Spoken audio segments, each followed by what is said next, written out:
नमस्कार, प्रणाम, स्वागत है आप सभी का शिक्षा प्लान पे। और आइए मेरे साथ।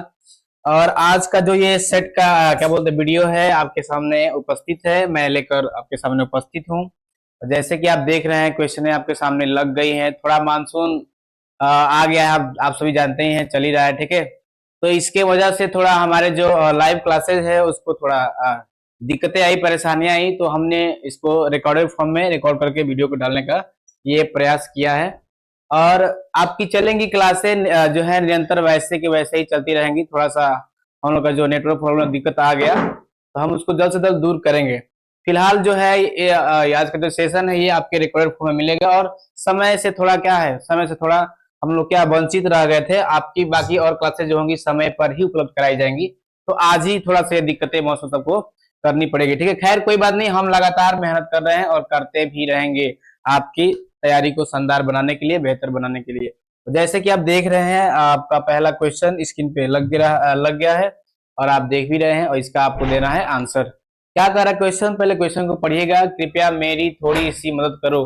पहले क्वेश्चन को पढ़िए, क्या बोल रहा है कि कृपया मेरी थोड़ी सी मदद करो, इसका आंसर क्या होगा, ठीक है। पूछा है कि इसमें कौन सा विशेषण है, इसमें कौन सा विशेषण है, आपको बताना है कि कृपया मेरी थोड़ी सी मदद करो, कृपया मेरी थोड़ी सी मदद करो। मेरे भाई थोड़ी सी कहीं भी शब्द आ जाए, क्या चीज, थोड़ी सी आ जाए, जरा सा आ जाए, क्या आ जाए, थोड़ी सी आ जाए, जरा सा आ जाए, ठीक है।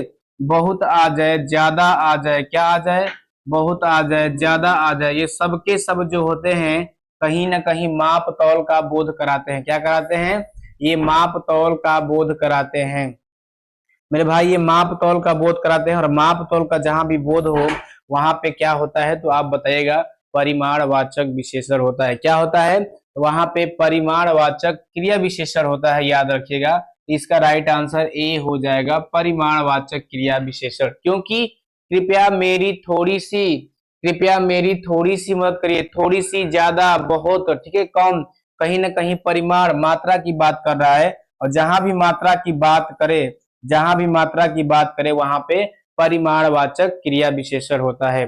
कालवाचक क्या होता है, समय, समय का बोध, ठीक है, क्या होता है, समय का बोध कर। जैसे में राम सुबह जाएगा, कब जाएगा, तो राम सुबह जाएगा। तो हम देख रहे हैं कि सुबह जो है कहीं ना कहीं समय का, राम सुबह जाएगा, तो कहीं ना कहीं सुबह जो है, सुबह जो है ये समय का बोध करा रहा है। तो हमारा सुबह क्या हो जाएगा, आपको बताना है, सुबह हमारा कालवाचक क्रिया विशेषण हो जाएगा।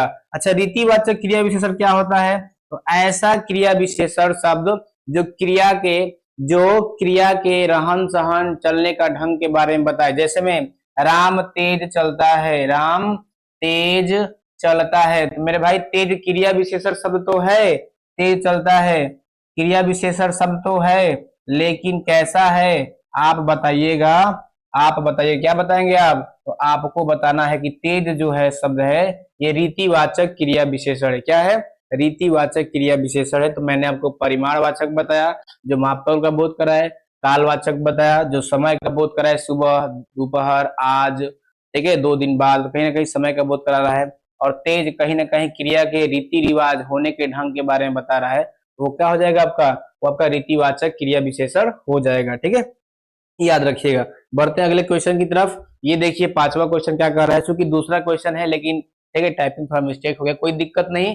कहा है कि सादेश्य का सही संधि विच्छेद क्या होगा, यहाँ पे स्वदेश्य होना चाहिए, ठीक है, यहाँ पे स्वदेश्य होना चाहिए था, ठीक है। कहा था कि स्वदेश्य का सही संधि विच्छेद कौन सा होगा, सो प्लस देश्य, सो प्लस देश्य, या स प्लस उद्देश्य। मेरे भाई सादेश्य जो होता है, आप बता दें आपको मैं कि सादेश्य जो होता है उसका सही संधि विच्छेद जो होता है, सादेश्य का सही संधि विच्छेद जो होता है स प्लस उद्देश्य होता है। क्या होता है, स प्लस उद्देश्य होता है, याद रखिएगा।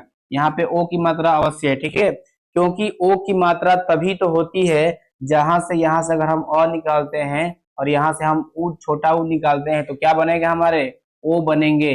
और तभी तो हमारा यहाँ पे ओ की मात्रा लगा है। तो सो उद्देश्य का जो होता है सही संधि विच्छेद क्या होगा, सुदेश्य का सही संधि विच्छेद क्या होगा, तो आप बताइएगा स प्लस उद्देश्य, सही उद्देश्य, सही दिशा में काम करना, ठीक है, स प्लस उद्देश्य। यहाँ से अ निकल जाएगा, यहाँ से उ निकल जाएगा, और दोनों मिला के ओ बना देंगे। क्वेश्चन मैं आपसे पूछूं, इसका राइट आंसर तो सी हो जाएगा। क्या हो जाएगा?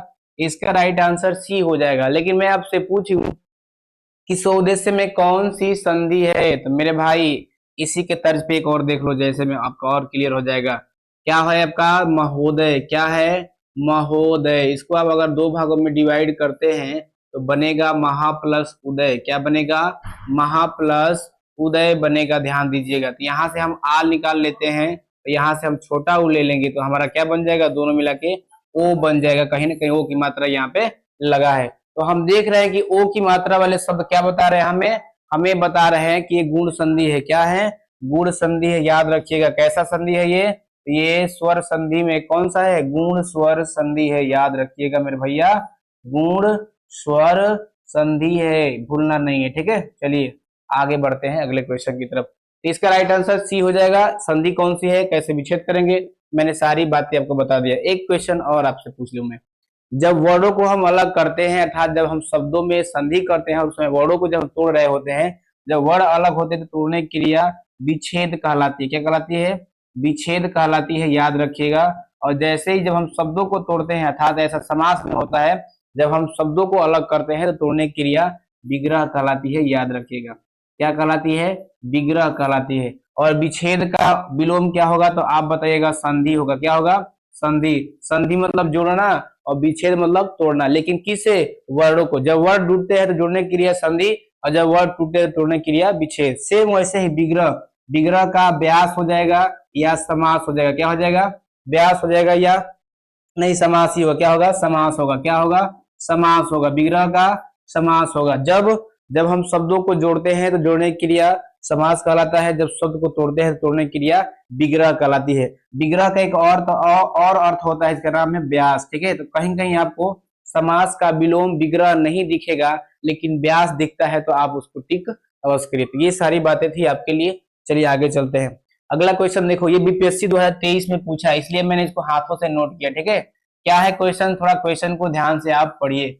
क्वेश्चन कहा है कि समुज्ज्वल शब्द में संधि तथा उपसर्ग ज्ञात करिए। इसमें दो दो चीजें बतानी है आपको कि समुज्ज्वल जो शब्द है उसमें कौन सी संधि है और कौन सा उपसर्ग लगा है। चलिए पहले इसका हम खंडन करते हैं। अगर समुज्ज्वल शब्द को हम दो भागों में डिवाइड करते हैं तो क्या बनेगा हमारा? तो मेरे भाई हमारा बनेगा सम। क्या बनेगा? सम प्लस उज्ज्वल। क्या बनेगा? सम प्लस उज्ज्वल बनेगा। याद रखिएगा, सम प्लस उज्ज्वल बनेगा। ये समुज्ज्वल शब्द का क्या है? आपका विच्छेद है। क्या है? विच्छेद है। अच्छा, हम देखते हैं इसका क्या, हम देखते हैं कि इसमें कौन सी संधि है। तो मेरे भाई यहाँ से आपको म मिलेगा। क्या मिलेगा? अर्ध म मिलेगा, और यहाँ से छोटा ऊ मिलेगा। और मैंने आपको बताया था, अच्छे से बताया था कि कोई भी एक पद हो और कहीं भी उसमें व्यंजन वर्ण दिख जाए तो वहां पे व्यंजन संधि होती है। इसका मतलब इसमें कौन सी संधि है? तो आप बताइएगा। इसमें व्यंजन संधि क्वेश्चन पूछा गया है। ये वाला क्वेश्चन पूछा गया है बीपीएससी 2023 में। ठीक है, ज्यादा नहीं, पिछले वर्ष ही पूछा गया है। इसमें व्यंजन संधि है। क्वेश्चन एक और इसमें पूछा था कि कौन सा उपसर्ग लगा है। मेरे भाई जो मूल शब्द होता है इसका जो पहले जुड़ा होता है उसको क्या कहते हैं? उपसर्ग कहते हैं। तो इसमें क्या हो जाएगा?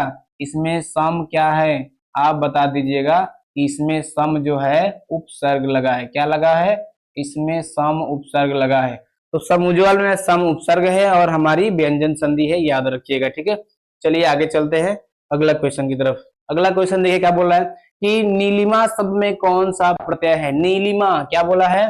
नीलिमा। नीलिमा में कौन सा प्रत्यय जुड़ा हुआ है? नीलिमा शब्द में कौन सा प्रत्यय जुड़ा हुआ है आपको बताना है। तो मैं आपको बता दूं, इसको जब दो भागों में डिवाइड करते हैं तो आपका बनेगा नीली। क्या बनेगा? नीली प्लस इमा। क्या बनेगा?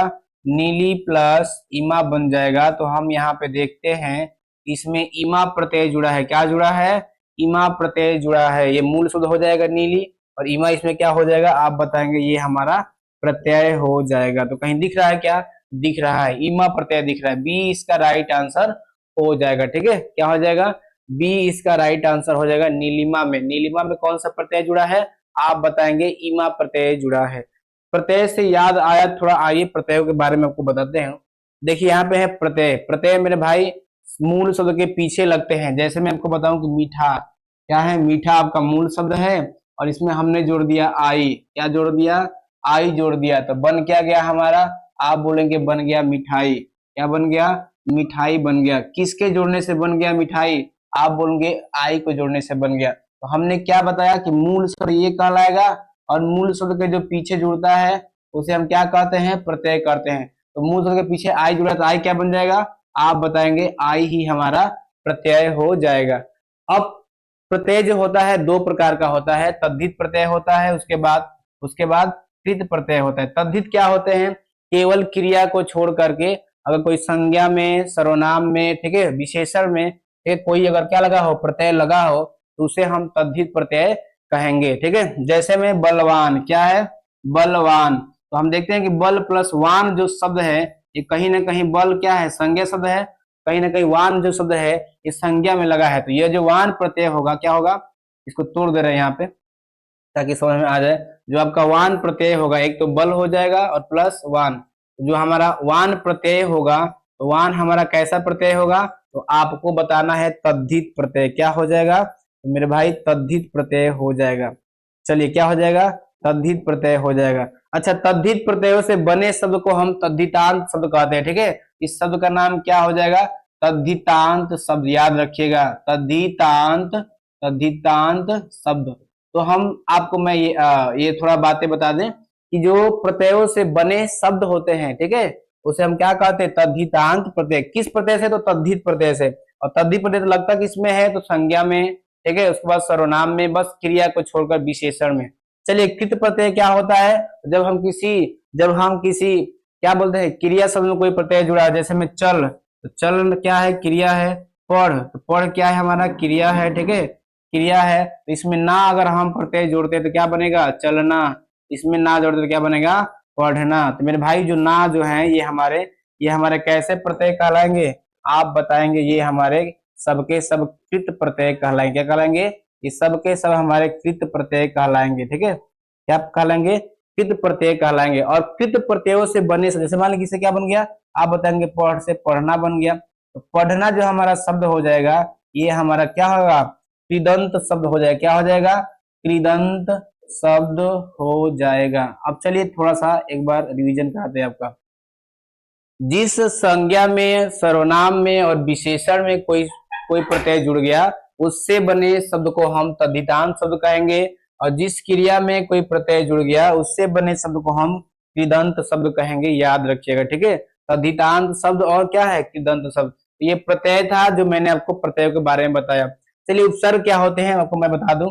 जो मूल शब्द के आगे जुड़ते हैं उसे हम उपसर्ग कहते हैं। आपको ये पता होगा, क्या होगा कि जो मूल शब्द के आगे जुड़ते हैं उसे हम उपसर्ग कहते हैं। हिंदी में उपसर्गों की संख्या 10, कहीं आपको 11 भी देखने को मिलेगी, लेकिन मूल रूप से 10 ही होते हैं। संस्कृत में 22 होते हैं। कितने होते हैं, 22 होते हैं। उर्दू में 19 होते हैं। और आपको मैं बता दूं अंग्रेजी में लगभग 6 होते हैं। कितने होते हैं, 6 होते हैं ये उपसर्ग। ठीक है, ये 6 उपसर्ग होते हैं, याद रखिएगा। चलिए आगे बढ़ते हैं अगले क्वेश्चन की तरफ। क्वेश्चन कहा है क्या हमारा कि सरकार ने अंशतः प्रतिपूर्ति की है। इस वाक्य में किस प्रकार का क्रिया विशेषण है। अंशतः, अंशतः मतलब अंश मतलब क्या होता है मेरे भाई, आपको बताना होगा।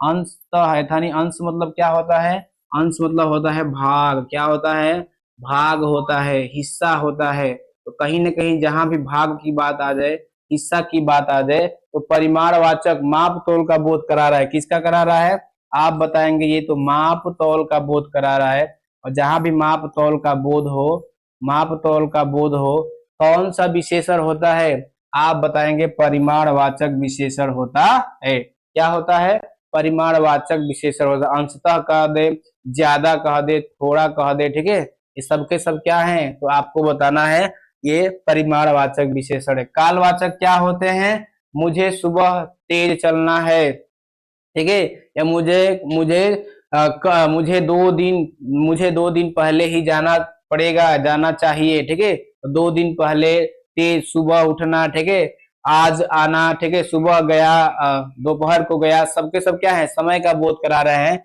ये कालवाचक विशेषण हो जाएंगे। रीतिवाचक क्या होता है, जो क्रिया के ढंग, ठीक है, तौर तरीके के बारे में बताए। राम तेज चलता है, तेज क्रिया के चलने का ढंग बता रहा है। ठीक है, ठीक है, तो तेज क्या हो जाएगा, रीतिवाचक क्रिया विशेषण हो जाएगा। तो ये विशेषण, क्रिया विशेषण क्या है, प्रकार है, रीतिवाचक, कालवाचक, परिमाणवाचक। ठीक है, आगे देखते हैं अगला क्वेश्चन क्या कह रहा है। निम्नलिखित वाक्यों में से मिश्र वाक्य ज्ञात कीजिए। मिश्र वाक्य को पहचानने का तरीका है, कोई वाक्य में अगर सो और जो दिखाई दे रहा है, क्या दिखाई दे रहा है, सो और जो दिखाई दे रहा है, अगर ऐसा कहीं दिख रहा है तो उसमें आप मिश्र वाक्य चूज कर सकते हैं। राम ने एक पुरानी कार खरीदी है, सरल वाक्य है, क्या है ये सरल वाक्य है। राम ने एक पुरानी कार खरीदी है। राम ने एक कार खरीदी है, वह पुरानी है, क्या है, राम ने एक कार खरीदी है, वह पुरानी है, सरल है।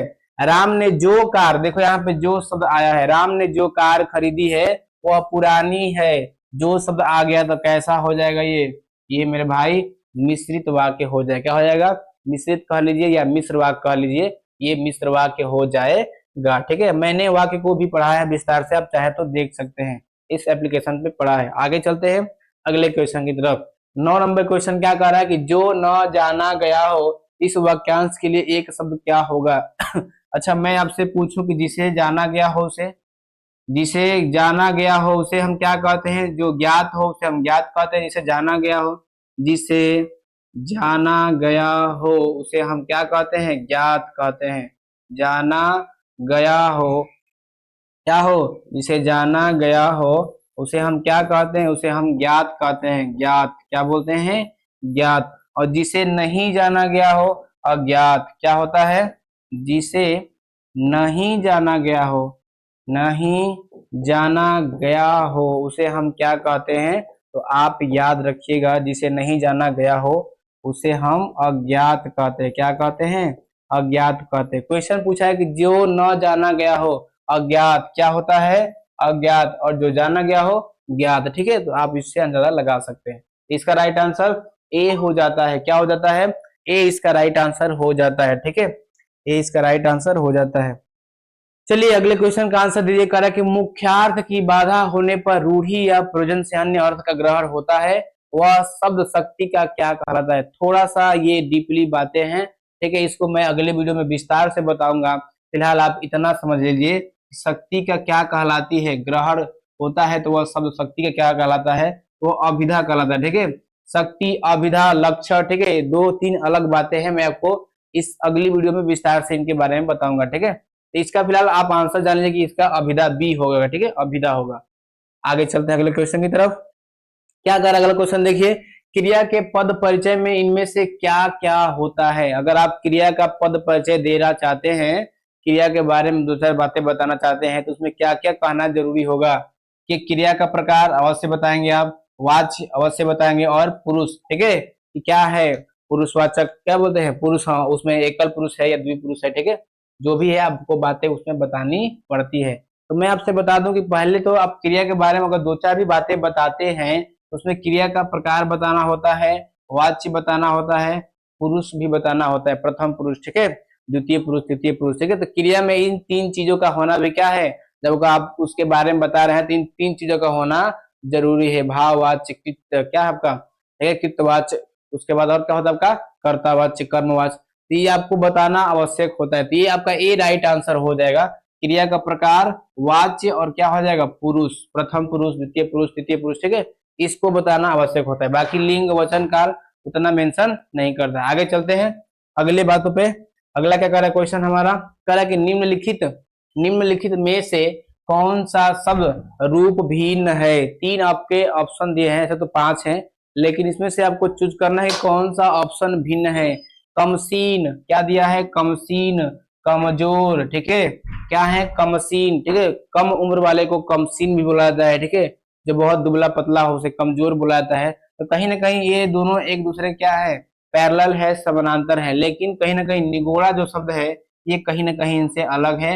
और निगोड़े का अर्थ होता है क्या, निगोड़े का अर्थ होता है दुष्ट। क्या होता है, निगोड़े का अर्थ दुष्ट होता है। बादल निगोड़े ने मेरी बात नहीं सुनी, अर्थात बादल दुष्ट ने मेरी बात नहीं सुनी। तो निगोड़ा का अर्थ क्या होता है, दुष्ट होता है। कहीं ना कहीं कमसीन और कमजोर जो शब्द है आपस में एक पैरेलल समानांतर अर्थ बनाते हैं। तो इसका राइट आंसर सी हो जाएगा, निगोड़ा। और अर्थ क्या होता है, दुष्ट होता है, याद रखिएगा। चलिए आगे बढ़ते हैं। अगला क्वेश्चन क्या कह रहा है मेरा, देखो थोड़ा देखो तो कह रहा क्या रहा है, कह रहा है कि दिए गए वाक्य की वृत्त ज्ञात कीजिए। क्या कह रहा है, वृत्त ज्ञात कीजिए। कह रहा कि उसने गोल्ड मेडल जीता होगा, उसने गोल्ड मेडल जीता होगा। कैसा वाक्य है, कैसा वाक्य है, संकेतार्थक है क्या? नहीं, ये कोई संकेत नहीं कर रहा है कि यह तुम्हारी गाय है, कि ये तुम्हारी पेन है, तुम्हारी किताब है। संकेत की बात नहीं कर रहा है। आज्ञार्थक, कृपया मुझे अंदर आने दीजिए, क्या मैं बाहर जा सकता हूँ, ये नहीं तो आज्ञार्थक वाक्य भी नहीं है। यहाँ पे संदेह है, क्या है? संदेह है कि उसने गोल्ड मेडल जीता होगा। क्लियर, उसको पता नहीं कि जीता होगा कि नहीं जीता होगा, कहीं ना कहीं मन में संदेह बना है। ये क्या हो जाएगा? संदेहार्थक वाक्य हो जाएगा, याद रखिएगा। इसका राइट आंसर बी हो जाता है। क्या हो जाता है? बी हो जाता है। और ये है अगला क्वेश्चन। क्या कर अगला क्वेश्चन? नई समीक्षा शब्द का सर्वनाम प्रयोग किस विद्वान ने किया था? नई समीक्षा शब्द, सर्वनाम, सर्वनाम शब्द में नई समीक्षा शब्द का प्रयोग किस विज्ञान, क्या बोलते, किस विद्वान ने किया था? मेरे भाई उसका नाम है स्पिन गार्न। क्या है? क्या है उसका नाम? स्पिन गार्न नाम है उसका, याद रखिएगा। ये वाला है क्या? बी इसका राइट आंसर हो जाएगा। ठीक है, स्पिन गार्न उसका नाम है। इसने ही सर्वनाम में नई समीक्षा शब्द का प्रयोग किया था, याद रखिएगा। ठीक है, स्पिन गार्न नाम है उसका, उस व्यक्ति का। आगे चलते हैं, उस विद्वान का नाम क्या है? स्पिन गार्न नाम है उसका। आगे चलते हैं और ये देखिए कुछ क्वेश्चन आपके लिए 2023 में, बीपीएससी 2023 में पूछा गया है क्वेश्चन। कहा क्या है क्वेश्चन? कहा है कि आ प्रत्यय से बना शब्द है। चार शब्द दिया है, इसमें देखना है कि किस शब्द में आ प्रत्यय लगा है। धार्मिक, धर्म प्लस इक क्या बनेगा? धर्म प्लस इक बनेगा। इसमें तो इक प्रत्यय लगा है धार्मिक में। क्या लगा है? धार्मिक में इक प्रत्यय लगा है। ठीक है, असली, असल प्लस ई, इसमें क्या है? बड़ी ई लगा है। क्या लगा है? असल प्लस ई, क्या हो जाएगा? बड़ी ई लगा है। प्यारा, प्यार प्लस आ, क्या हो जाएगा? प्यार प्लस आ बराबर, अगर दोनों को आप इक्वल करते हैं तो अब हमारा क्या बनता है? प्यारा बनता है। तो कहीं ना कहीं प्यारा में ही हमारा आ प्रत्यय जुड़ा है। क्या जुड़ा है? आ प्रत्यय जुड़ा है। और यही हमारा क्या हो जाएगा? यही हमारा आंसर हो जाएगा। क्या हो जाएगा? यही हमारा आंसर हो जाएगा। ठीक है, तो आ प्रत्यय किसमें लगा है आपको बताना है। प्यारा शब्द में लगा है, और यही हमारा क्या हो जाएगा? राइट आंसर हो जाएगा। चमकीला में क्या लगा है? तो चमक प्लस ईला, क्या बनेगा? चमक प्लस ईला बनेगा। तो इसमें ईला प्रत्यय लगा है और हमें आप प्रत्यय वाला ढूंढना था। तो आपको देख रहे हैं कौन सा हो जाएगा? 3 नंबर इसका राइट आंसर हो जाएगा। प्यारा में आप प्रत्यय जुड़ा है। आगे चलते हैं अगले क्वेश्चन की तरफ। अगला क्वेश्चन क्या कह रहा है कि निम्नलिखित में से कौन सा शब्द आग का पर्यायवाची है? आग का पर्यायवाची है। संताप, क्या होता है? संताप। अनिल, क्या होता है? संताप। अच्छा, अनल मतलब क्या होता है? अनल मतलब ही तो आग होता है। अनल का अर्थ ही तो आग होता है। अनिल मतलब क्या होता है? अनिल का मतलब क्या होता है? हवा होता है। संताप मतलब क्या होता है? संताप का मतलब दुख होता है। क्या होता है? दुख होता है। तो कहीं ना कहीं अनल जो है आग का पर्यायवाची है। तो इसका राइट आंसर भी बी हो जाएगा। क्या हो जाएगा? आपका इसका राइट आंसर क्या हो जाएगा? बी हो जाएगा। आग से याद आया, जंगल में लगी आग को क्या कहते हैं? इसके लिए एक शब्द आपको बताना है कि जंगल में लगी आग को क्या कहते हैं। जंगल में लगी आग को, किसको? आग को क्या कहते हैं? जंगल में लगी आग को क्या कहते हैं? आपको अनेक शब्दों में एक शब्द बताना है। क्या कहते हैं आपको बताना है। ठीक है, चलिए आंसर मैं आपको बता दे रहा हूं। दावानल, क्या होता है? दवानल होता है, याद रखिएगा। जंगल में लगी आग को दवा, क्या होता है? दवा नल होता है, दवा नल होता है। ठीक है, और समुद्र में लगी आग को क्या कहते हैं? बाड़वा नल। क्या कहते हैं? बड़वा नल होता है, याद रखिएगा। बड़वा नल होता है, याद रखिएगा। समुद्र में लगी आग को हम बड़वा नल बोलते हैं और जंगल में लगी आग को हम दवा नल बोलते हैं, याद रखिएगा। ठीक है, चलिए आगे बढ़ते हैं। ये है अगला क्वेश्चन। क्या बोल रहा है अगला क्वेश्चन? निम्नलिखित में से संबंधवाचक सर्वनाम का प्रयोग किस वाक्य में, किन वाक्यों में हुआ है? संबंधवाचक वाक्य क्या होते हैं? ध्यान से थोड़ा समझिएगा, आप ध्यान से समझिएगा। जो करेगा, जो करेगा सो भरेगा। तो जो करेगा सो भरेगा, इसमें जो और सो क्या है? तो आप बताएंगे संबंधवाचक सर्वनाम है। जो करेगा सो भरेगा। और क्या होता है? जैसी करनी वैसी भरनी, जैसी करनी वैसी भरनी। जैसी का संबंध किससे है? आपको बताना है वैसी से, वैसी भरनी। और क्या होता है? जिसकी लाठी उसकी भैंस। क्या होता है? जिसकी लाठी उसकी लाठी उसकी भैंस। जिसकी का संबंध किससे है? आप बताएंगे उसकी से है। तो ये जो का संबंध सो से है, जैसी का वैसी से है, जिसकी का उसकी से है। ठीक है। जो परिश्रम करेगा वह सफल होगा। क्या होता है? जो परिश्रम करेगा, क्या करेगा? परिश्रम करेगा, करेगा वह वह सफल होगा, सफल होगा। तो कहीं ना कहीं वह का संबंध किससे है? जो से है।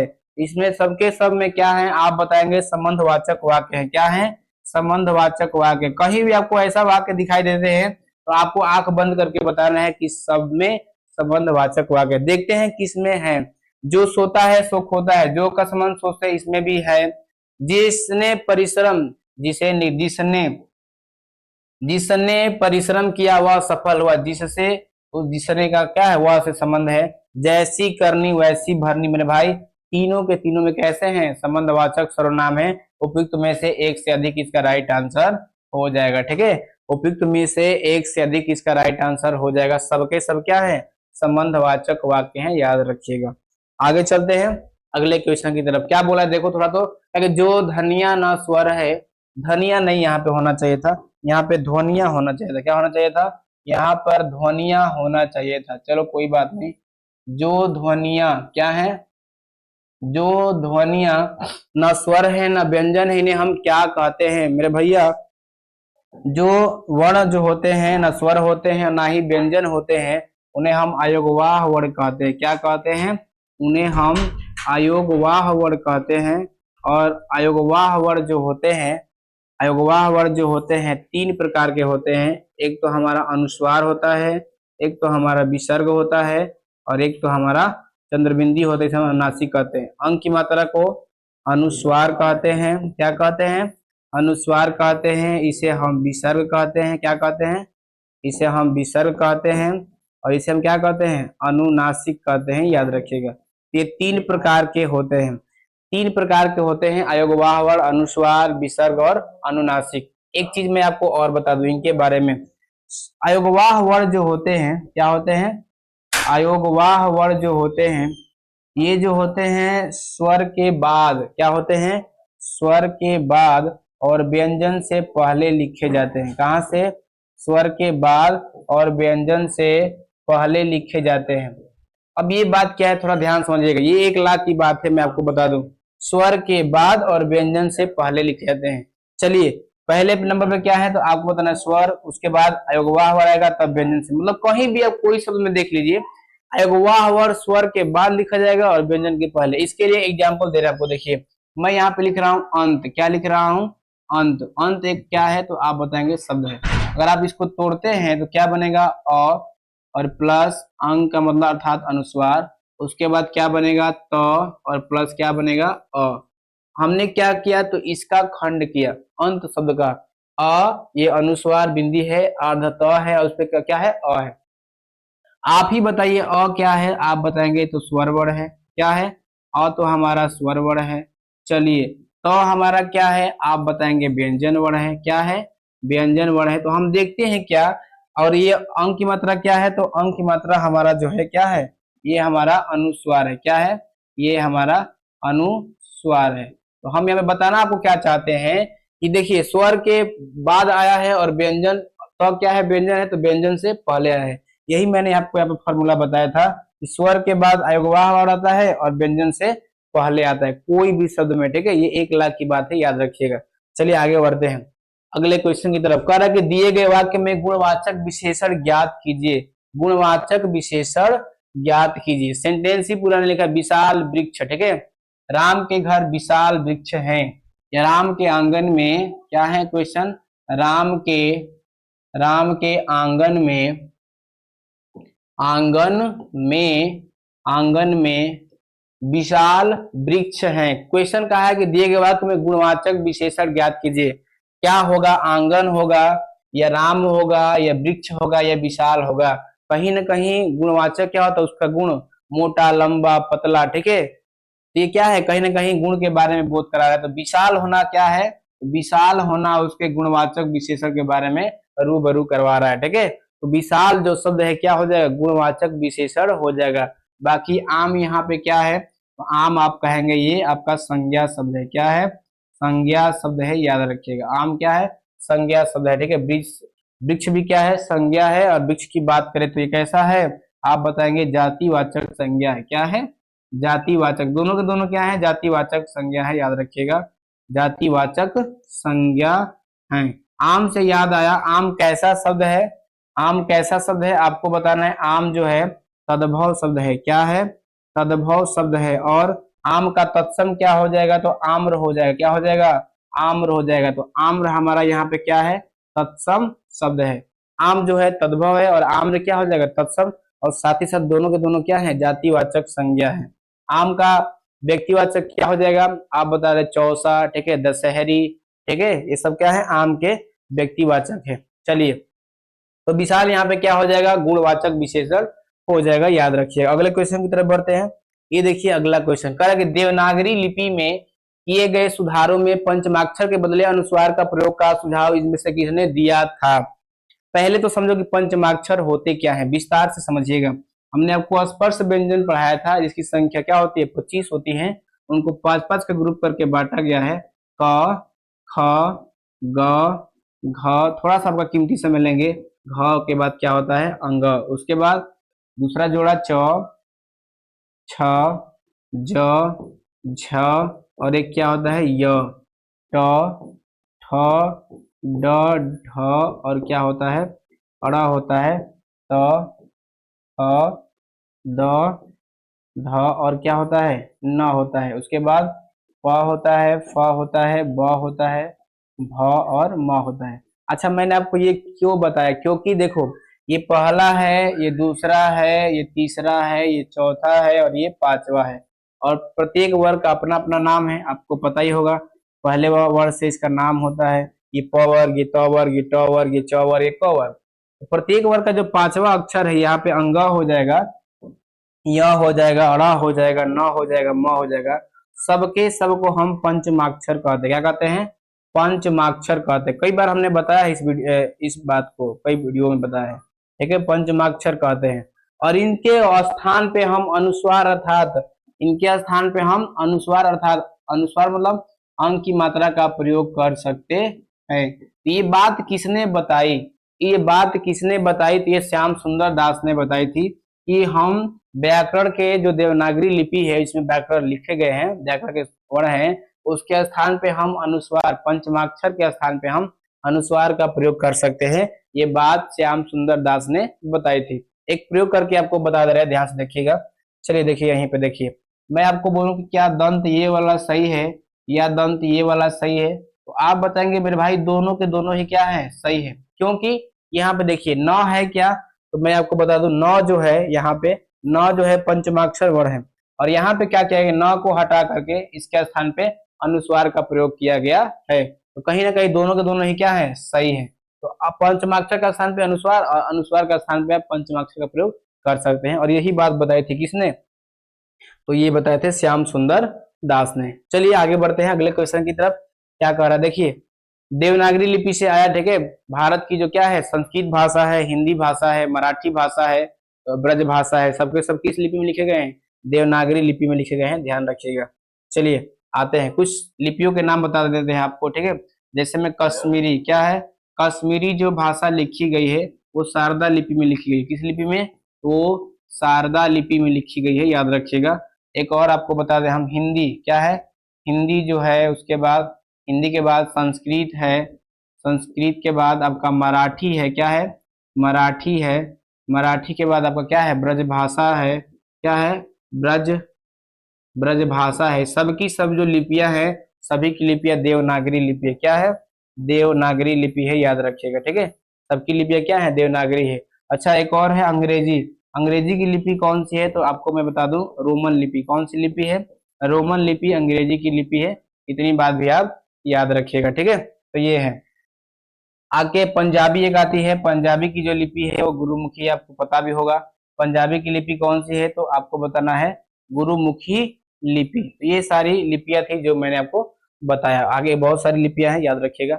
आगे चलते हैं। अगला कह रहा है कि जिसकी आशा न की गई हो के लिए इनमें से उपयुक्त शब्द कौन सा होगा।